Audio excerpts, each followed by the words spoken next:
Hey everybody, Ben here with Tree Smith. I'm going to do a little video about this hot tub. This is called a spa in a box. It's a $1,200 hot tub, which is pretty inexpensive as hot tubs go. I have a friend who's sworn by this for years. I've seen a lot of other good reviews on it online.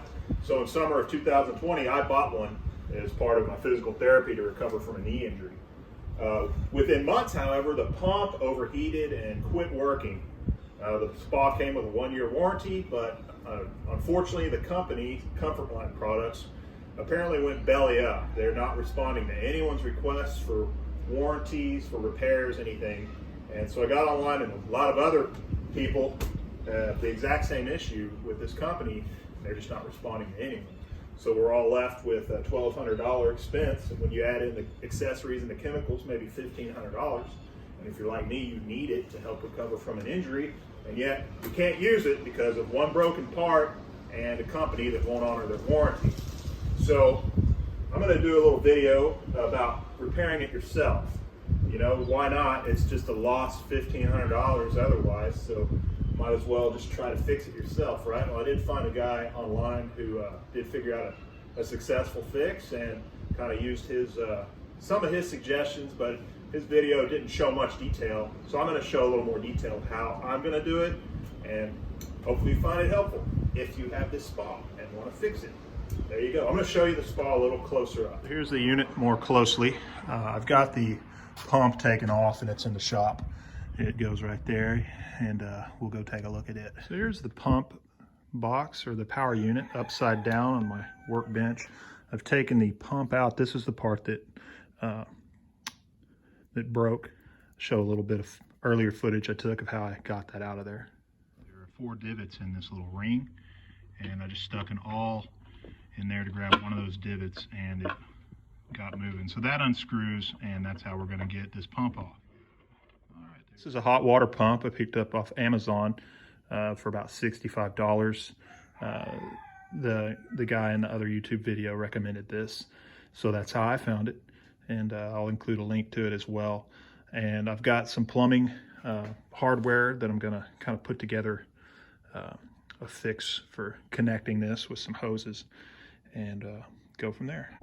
Now, for anyone else out here who's doing this, you'll have to figure out what's available from your hardware stores, your plumbing stores, and come up with a creative solution.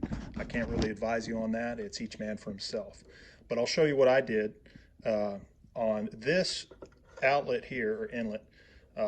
It had a 90-degree elbow of hard plastic tubing that was coming over here, and that had to be removed so that these are both, you know, not interfering with one another. So I cut that off with my Dremel tool, and I left about a 1-inch stub of hard plastic tubing, about a ½ inch, a little more than a ½ inch in diameter.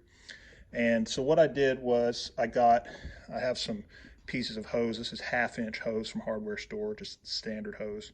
And it's pretty, it's a little cold out, and this stuff is pretty solid. I think it's a little old. But with a heat gun, I was able to apply some heat and really get this malleable and stretchy, and was able to fit it over that little 1-inch long, ½ inch diameter piece of tube sticking out. Then I took heat, put it on this 3/4 inch hose, and did the same with that. It got it over the outlet and cinched it down with a hose clamp. Didn't use any silicone or anything. I feel like that's going to be a nice tight seal. Let's hope we're right. Now, the fittings are not standard ½ inch or 3/4 inch with this thing, so we have to work with what's available at the store, which is 3/4 inch and ½ inch. So I found this in the irrigation area at Lowe's. It's been kind of a wild goose chase to find something to work with this, but I'm going to see if I can basically make another one of those rings like what we have here. That's not ½ inch, but this is ½ inch. The challenge, though, is that this is a tapered pipe thread, so it tightens up on this tapered thread, and that's making it challenging, but we'll figure it out.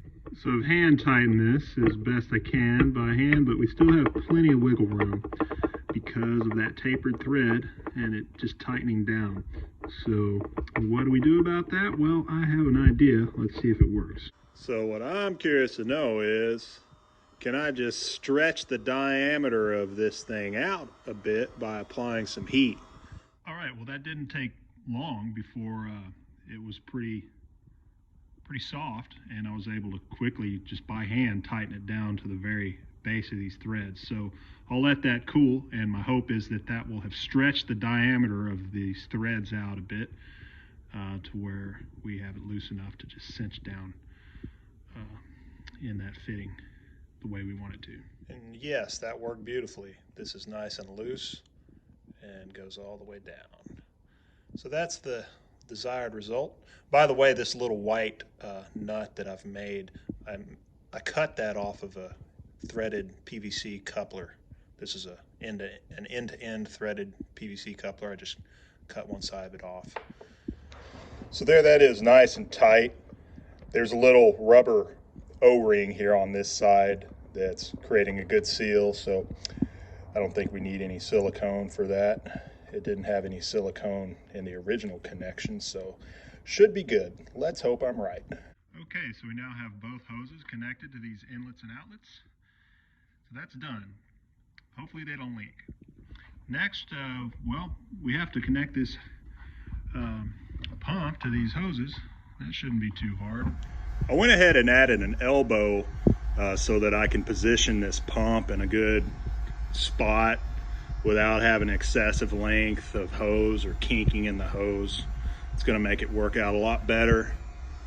Well, this heat gun has really come in handy for this. I haven't owned a heat gun for long, but man, I have no idea how I'd have done this project without one. So highly recommend a good heat gun in your shop.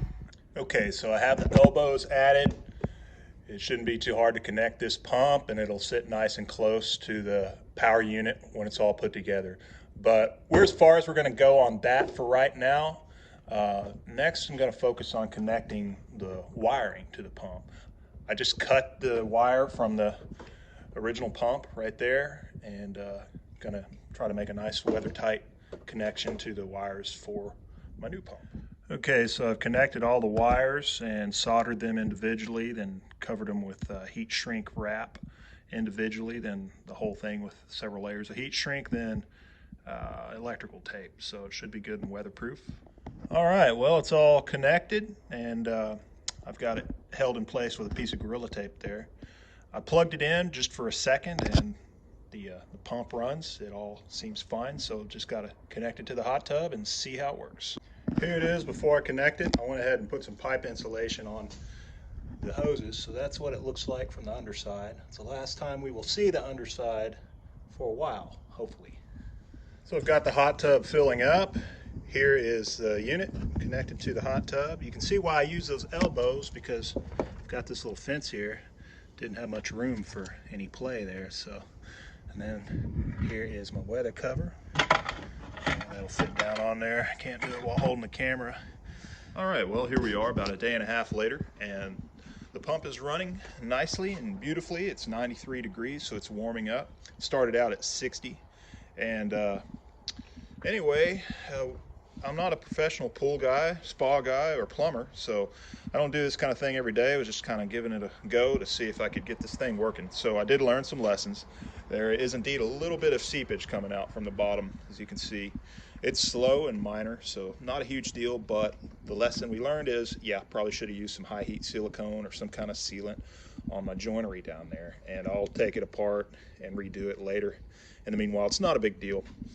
All in all, I'm really happy with the results. What was just a lost $1,200 to $1,500 and a big piece of junk sitting here taking up space is now once again a usable hot tub to enjoy. So I'm happy, and I hope you enjoy this video. If you've got this spa, good luck, and hang in there. All right, bye.